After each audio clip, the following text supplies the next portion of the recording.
Hola jóvenes, ¿qué tal? ¿Cómo están?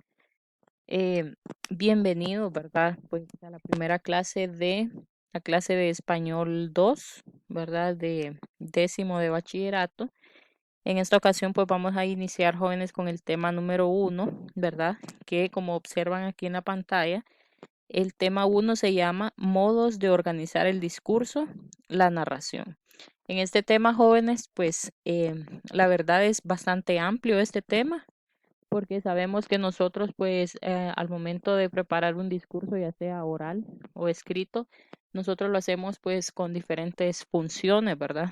Pero en este caso nos vamos a enfocar solo en la narración y en los temas que vamos a ver posteriormente en estas próximas semanas, pues vamos a ver los otros modos de organizar el discurso. Pero en este primero nos vamos a enfocar en la narración. Así que vamos a iniciar rápidamente a recordarles, ¿verdad? Que deben copiar en su cuaderno todo el contenido que vaya apareciendo en la diapositiva de este video, porque esas serán las evidencias que ustedes me enviarán, ¿verdad? De que han trabajado en la clase. Bueno, iniciemos. Bien, en primer lugar, jóvenes, vamos em, a contestar, ¿verdad? Tal vez una inquietud que tengamos y que nosotros digamos qué es organizar el discurso. Entonces, aquí tenemos, ¿verdad? Lo primero que dice, ¿a qué se refiere modos de organizar el discurso? Entonces, cuando nos referimos a eso, muchachos, significa que es construir un discurso de acuerdo a la función textual, narrar, describir, argumentar, explicar o dialogar. En otras palabras, nosotros elaboramos un discurso escrito o elaboramos un texto, ¿verdad? De acuerdo al propósito que nosotros tengamos. Pues ya sea narrar es contar algo, describir algo, mencionar cómo es algo, ¿verdad? Argumentar es defender una idea que nosotros tengamos, explicar algo o simplemente dialogar, ¿verdad? Entonces existen estos tipos jóvenes de o estas maneras de organizar el discurso, ¿verdad? Narrar, describir, argumentar, explicar o dialogar. Sigamos. Bien, vamos a hablar un poco de la narración. Les mencionaba que es el primero que vamos a ver en este tema uno, ¿verdad? La narración, jóvenes, eso es algo que desde la escuela nosotros lo venimos viendo, ¿verdad?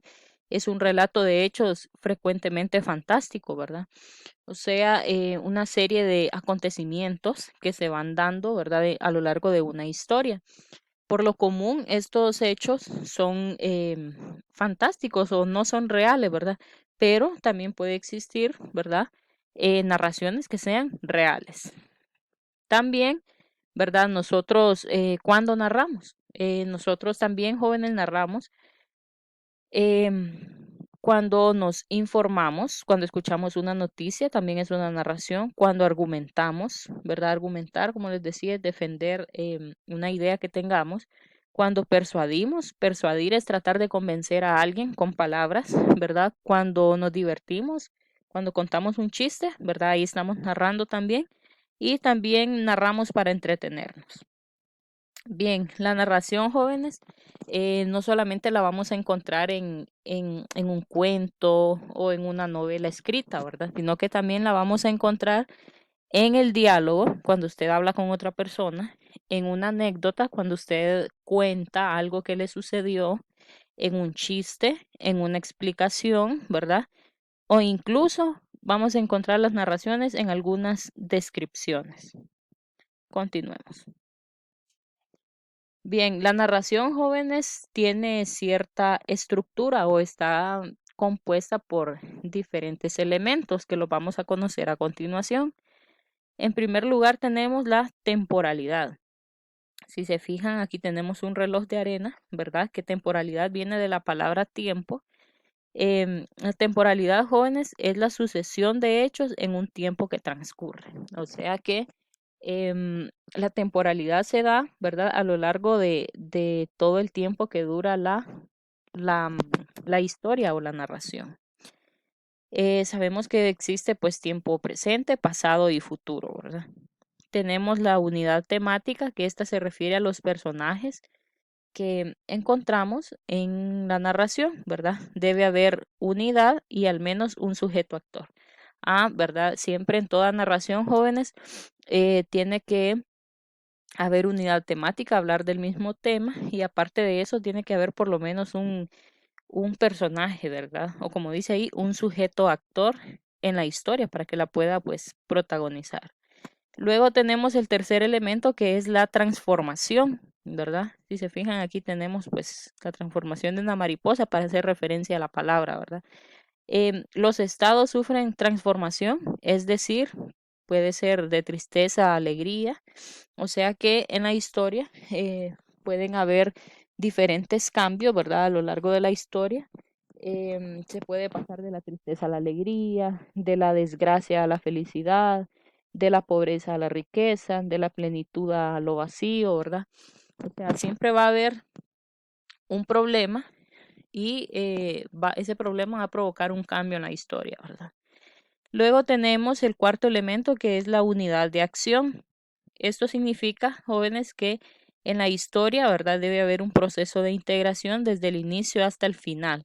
O sea que, como les mencionaba en la unidad temática, ¿verdad? La historia debe girar en torno a un tema y todos los hechos, ¿verdad? Todos los personajes, los hechos que se den dando, pues van a ir integrándose para que la historia pues culmine de una manera que todas las personas puedan comprender em, cuál es el mensaje que nos deja esa historia, ¿verdad?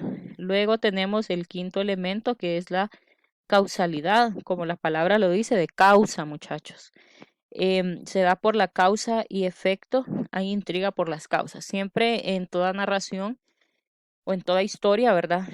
Va a existir aquella intriga, aquella duda, ¿verdad? Y esta pues se va a ir desarrollando a la causa y el efecto que hay en la historia. Como por ejemplo en Blancanieves, ¿verdad? La causa del problema ahí fue que la bruja le dio una manzana envenenada. El problema fue que Blancanieves quedara dormida, ¿verdad? Por largo tiempo. El efecto fue que el príncipe llegara, la besara y ella despertara, ¿verdad? Entonces a eso se refiere la causalidad. Y el punto de vista, muchachos, un relato se puede narrar en primera o en tercera persona. Aquí, pues el punto de vista nos indica el tipo de narrador que hay en la narración. En primera persona es cuando el narrador está dentro de la historia, ¿verdad? Cuando él es parte de la historia. Y en tercera persona es cuando el narrador lo cuenta desde fuera de la historia, ¿verdad? No se incluye en la historia, sino que la cuenta desde afuera. Bien, con esto terminamos el tema uno, jóvenes, y aquí tenemos la asignación número uno, ¿verdad? Copiar el contenido del tema uno en el cuaderno, o sea, todo lo que acabamos de ver en las diapositivas. Número 2, leer la narración que le facilitará a su docente. Esta yo se las estaré enviando, ¿verdad? Esta narración se llama La Tentación. Y luego realizar lo que se le pide a continuación. Van a responder estas tres preguntas después de leer La Tentación. La primera pregunta dice, ¿qué tipo de narración es? Usted va a contestar si es real o es fantástica. ¿Quién cuenta la historia? Usted va a identificar después de que la lea quién es que la está contando. Y el narrador está dentro o fuera del relato. Usted, después de que la lea, va a descubrir si el narrador está en primera persona, es que está dentro. Y si el narrador está en tercera persona, es que está fuera del relato. Pero tiene que leer, ¿verdad? Primero para que lo pueda contestar. Gracias por su atención, jóvenes. Cuídense mucho.